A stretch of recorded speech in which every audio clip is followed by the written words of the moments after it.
You know what I think I'm going to do? I think I should bring this one into the shop. So, welcome back to another episode of Tractor Roy. My name is Trent, and I'm thinking we're going to drag this Farmall M into the shop. As you can see, the back wheels are terrible shape, but they do hold air long enough for us to move it around. So, we'll get these back two tires aired up.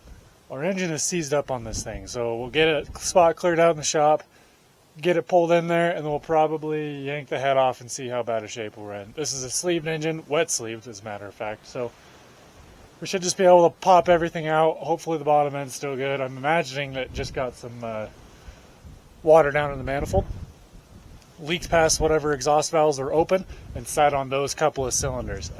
Working on the WD-45 in the shop now, so we're also going to be doing this at the same time. That WD-45 cylinders 2 and 3, the middle ones, those exhaust valves are open, so those ones are stuck. So I'm imagining it's going to be about the same with this thing. So let's get after it. So we got the valve cover pulled off. This is loosened. This is the ventilation that goes down to the crankcase. We have our rocker arm shaft loosened up, ready to come off, and then we're going to have to pull the head bolts, or the head nuts. Next we got to take off this steering shaft where we can really get the head off, free up some more space. What else? I've got the thermostat housing pulled off.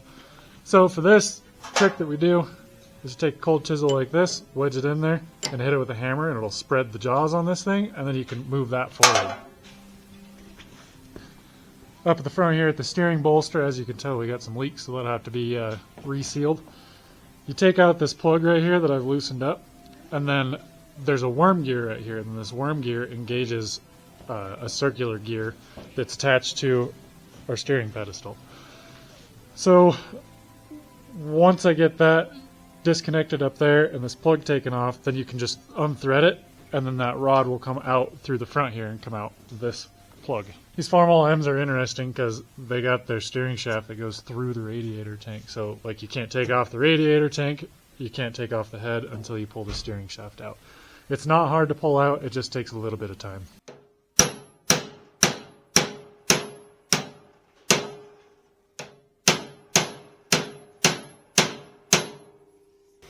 Okay, now I think we can get it to wiggle off. Might need a pry bar and kind of get a little fancy with it.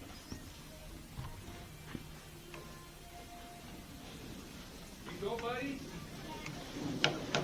Oh yeah, we can get this thing off. Okay, so it's moving, but this shaft isn't going this way because there's two collars. There's a collar right here that prevents it from going that way, and a collar right here that prevents it from going that way. Okay.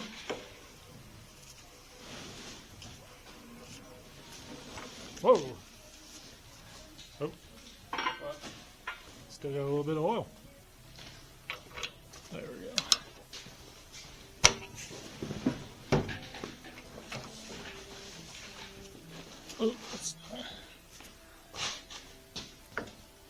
Oh, that worked way better than I thought it would.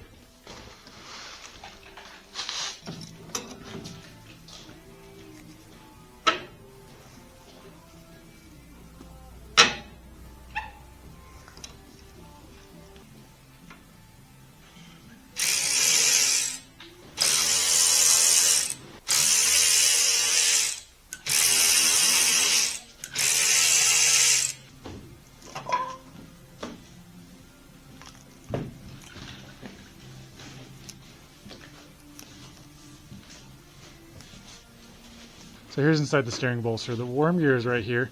I've started working on pulling that out. That's why you can only see part of it. So this is a regular M. On the Super M's and the Super Series, the ring gear continues the rest of the way around. So if you start experiencing a lot of wobble when you're at high speeds with the Super Series, this quadrant gets worn. So then you can just like pull this gear up, turn it 180 degrees, and then you're on this fresh stuff that hasn't been used. This isn't the case, so if there's a bunch of wear, then we're going to have to replace this gear and the worm gear. Okay, this is pulled out. Just mechanicking with your... Okay, so we got this vent loosened up, pull that off, get that out of the way. We've got our rocker arm bolts loosened up, so we'll take this off now. And then we got to try and work our oil line out here too. This is where the oil comes up from the oil pump and then oils up the shaft, all the rocker arm. Okay, so this rocker arm shaft should just come off now. Maybe not. Oh, there we go.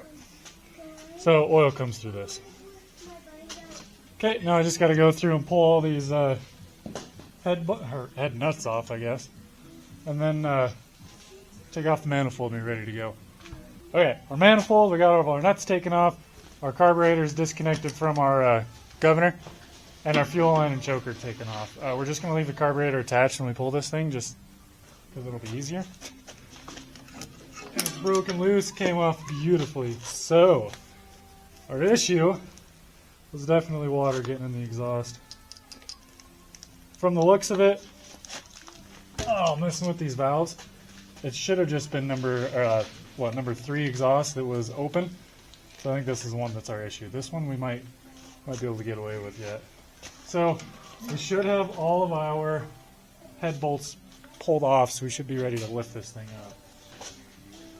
So I'm going to take a rubber dead blow hammer and try and pop this head gasket loose. Okay, we're good. Can you get on that side and lift it up and look at this side? Should just be able to lift it straight up. Oh yeah, it's heavy.